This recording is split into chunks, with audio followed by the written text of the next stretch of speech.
This updated Flicker Strike Ranger build is very strong for farming maps and breaches at all levels and utilises a combination of Stormwave, Flicker Strike and Tempest Flurry in tandem with some reconsidered skill choices to improve both survivability and overall damage output whilst taking away some of the need for reliance on cast-on mechanics. The previous version of this build was doing work, but it was struggling in terms of survivability due to the pure reliance on Energy Shield. The main problem was when you end a particularly tasty Flicker Strike, you could end up in some really sticky situations. Without evasion rating, you quickly find yourself getting trapped, flinched, and deleted very abruptly. And we've done some reworking of both the skill gems and the gear itself to improve how we can perform when grinding maps, breaches, and such like. And it's definitely in a much better spot, I'm happy to share now, folks. And it can deal with bosses now, including lower tier pinnacle bosses. And this is still an area that I would definitely say needs looking at and improving, but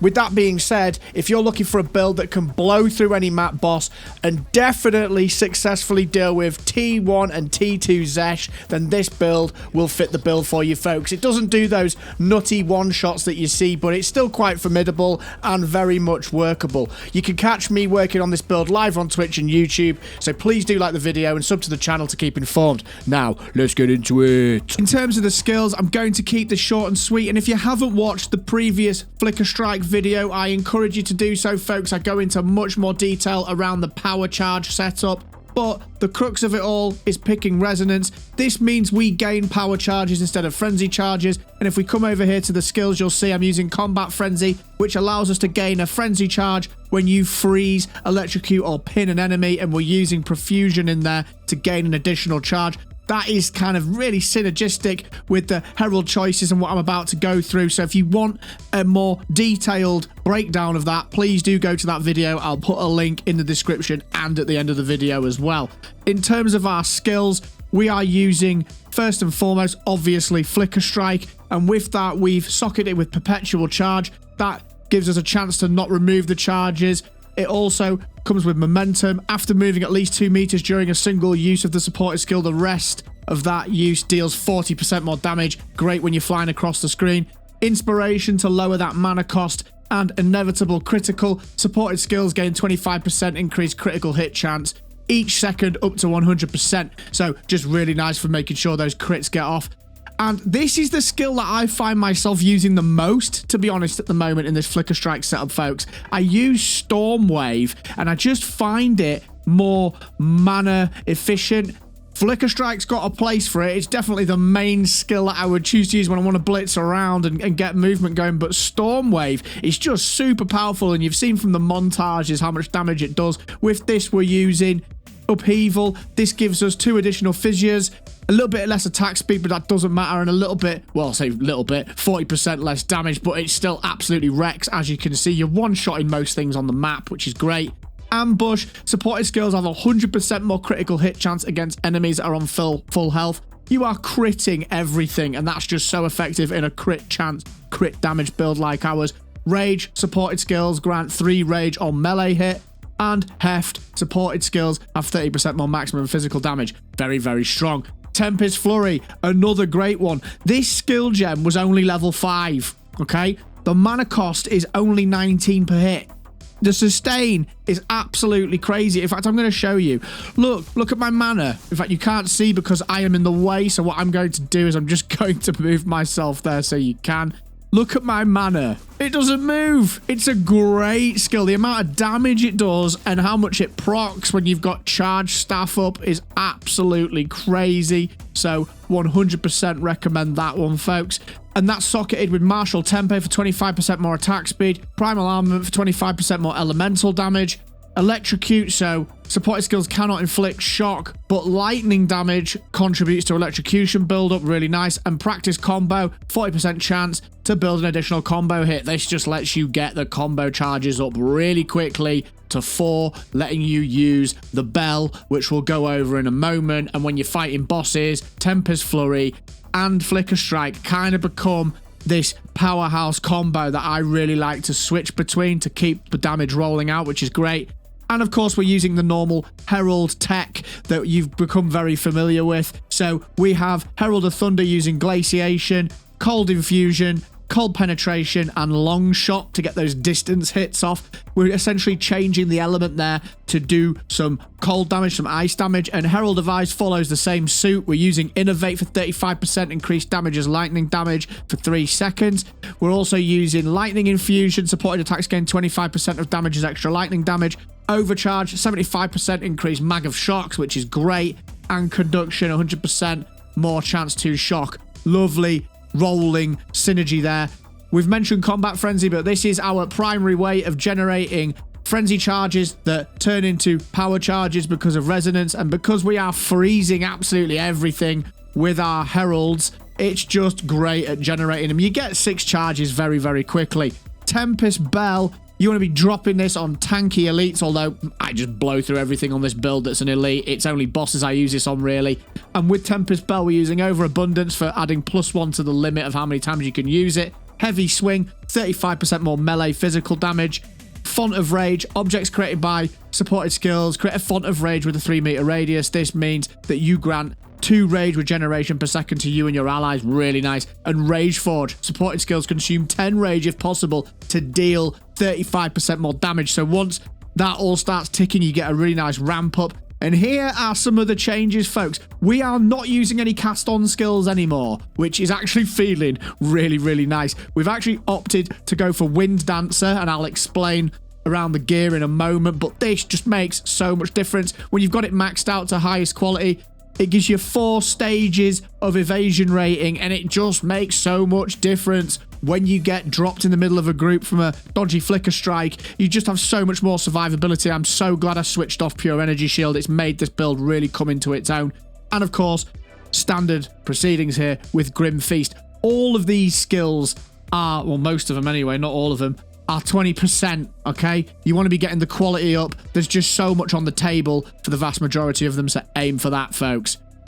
And the great thing about this build no longer being a cast-on focus build is you only really need to switch 1 gem out when you fight a boss, and that's not even absolutely essential. What I've been doing is taking Grim Feast out, and I've been putting Eye of Winter in, and I've just been dropping Unleash, so getting a chance to fire 2 at a time. Deceleration, so it ticks more over our boss, our enemy. And also, where's the other one that I've been using? Wild Shards. Just gives us a little bit more bang for our buck. 20% chance to fire an additional 8 projectiles. And if you have a look here, let's just watch. You'll see the number in the bottom will tick up. Should go to 2. There we go. Firing 2.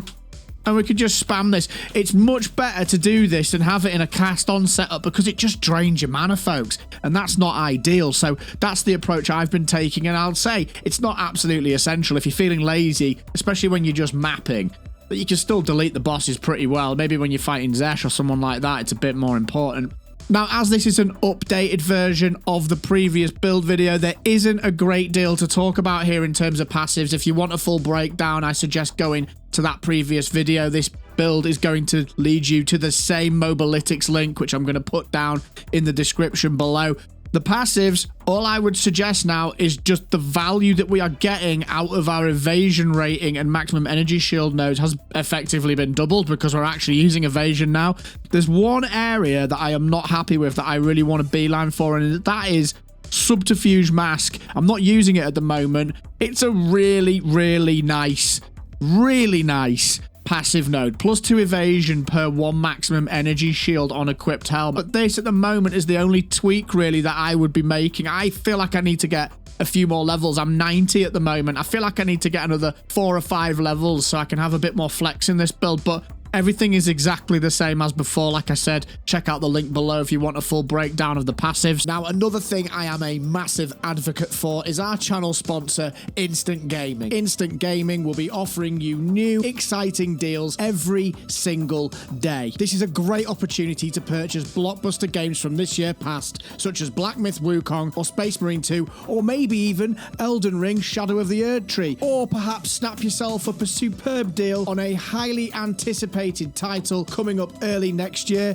such as Monster Hunter Wilds or Kingdom Come Deliverance 2 at insanely discounted prices. Instant Gaming is 100% legit because they acquire all their keys directly from the source, providing you authenticity without compromise, and this is reflected in their 4.7 Trustpilot score from over 720,000 reviews. Instant Gaming is not just another key marketplace, folks. Everything comes from authorized sellers. So, if you want to save some money on video games and support me and the Phase Shift community, click on the link in the description or the pinned comment below and enjoy those juicy Instant Gaming discounts. Now, back to the video. And finally, I'm going to go over the gear really quickly, and there are a few changes here. We have, of course, got the same staff, which is exactly the same as before. We're looking at a hybrid elemental setup there with a focus on cold and a little bit of lightning. 23% increased attack speed, +7 to all melee skills. That's a little bit high, really, folks. It could drain your mana very quickly. You might want to tap the gas with this.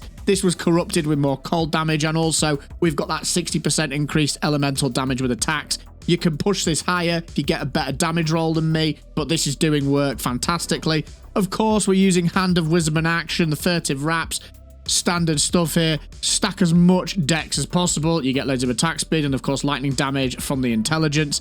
And these are the changes here, folks. We've got Ingenuity, a 64%er. I want to caveat that by saying this is not essential. This is just nice to have. I still don't have optimal rings to use with this, so it could arguably be a wasted slot, but that's kind of open to interpretation. I'll show you the rings next so you can see what I mean. We've got a flat cold damage ring with 31% increased cold damage, and then we've got max life and only +5 to dex and only +27 to intelligence. 66% increased mana regen, which is quite nice when you've got Ingenuity going as well, but ideally this should have way more dex on it. Ideally the stats should be better. They're not. It's okay. It's still doing work. I'm still finding it really effective. And my other ring, and this is something that is a caveat as well, unset ring is needed for that +1 additional skill slot unless you want to be messing around before boss fights, which really sucks. And this is flat physical, flat lightning, nice mana, not the best, but not the lowest. 16 strength, 31 intelligence, and again mana regen. And this just lets us kind of rely on getting that mana back really quickly. And when we've got the physical damage as mana leech on our weapon, you find yourself topping off mana really nicely with this setup. And of course, we've switched off Energy Shield Pure to hybrid evasion rating and Energy Shield, and we've got some really nice pieces here. And I want to give a shout out here to Erevin VT and to Crazy Mr. Pips. Erevin really helped me out gearing this up on stream, giving me advice and doing a bit of shopping for me. He was my shopping assistant during a stream, which was really kind of him. He was finding me some items, and we were doing the exchanges on the stream. I was paying him for them. And Mr. Pips gave me a lot of help with just understanding monk tech and putting it onto a ranger. So please do check out both their channels. They are great PoE content creators. Back to this item, 124% max. Whoop. Back to this item, 124 max life, +6 mana, and we've got triple resistance there doing all the good stuff. And we've of course socketed it with armor evasion, energy shield.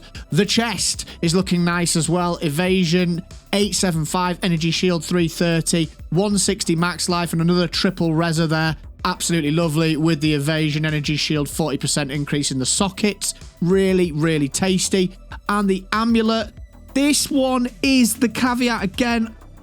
The amulet, this one is important, folks. This is a very spirit-hungry setup, and I'll just show you this, actually. Let's take Eye of Winter off and put Grim Feast back in. I am absolutely at the ceiling on 150 spirit, and the way we did this was, other than the passive that you get from doing the campaign and obviously having nothing on the chest, we were required to get 35 plus 15, so another 50 on this amulet. You can of course alleviate that issue by getting spirit on your chest as well, but it's just quite dicey. If you got even more, up to 200, you could obviously put the cast on back in, but it just didn't feel necessary for how much damage we were doing. This has got max life, spirit, all attributes, all res, and some more fire res. It's pretty decent. It's not the best. It'll do the job for now. We've also got boots that are hybrid, 30% movement speed, 128 life, 124 mana, 36 fire, 29 lightning resistance, which is very nice indeed. And I've got a bit of a plea for those of you watching the video. Sound off in the comments below. How are you dealing with bosses and finding killing bosses with this Flicker Strike setup as a ranger? How are you doing it? Because I feel like once I start fighting pinnacle bosses, it just falls off. You can do it, obviously. I've shown you the Zesh kills, but it's just not doing the work I'd like it to. I'd love it if people could just comment below any suggested tweaks for this build as we kind of take it into the last phase. I'm going to try and check out new classes. I think I've kind of explored the Ranger as much as I can. I want to try and bring some more to the table with these build videos, but I'm just feeling a little bit restricted with PoE 2, if I'm honest. So sound off in the comments below as well with any thoughts and suggestions around builds or things you'd like to see me do. Maybe you'd like to see me do things like budget builds rather than just trying to do top end game stuff, because I just feel like everything's been done a little bit already. But that's up to you folks. Let me know what you think, and I'll see you in the next one. Check out this next video, it's got you covered. Take care of yourselves, keep having fun, come check out a stream on YouTube or Twitch, and I'll see you in the next one.